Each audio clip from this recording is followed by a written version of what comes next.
Toy izao ndray havana ny teny zaraina zay omenantsika anio. Mahery ny fahefan'i Kristy ao anatinao olony. Manam-pahefana hamonjy sy hamela heloka ary hanasitrana Kristy ao anatinao.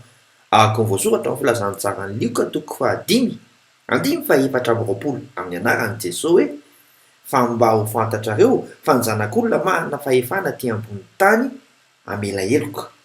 Dia hoy izy tamin'ilay marary ny paralesisa: izao milaza aminao hoe hitsangana ka betao mifandrenao amody any an-tranonao.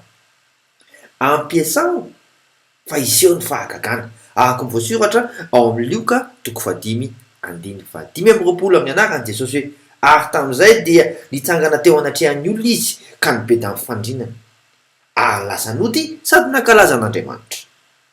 Ary ho talanjona ny hafa.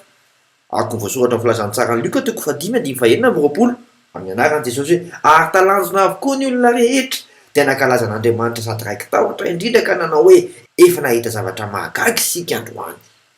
Sahy izy voninany eo ary nao hoe voninam-piasa. Mandram-peona tompoko.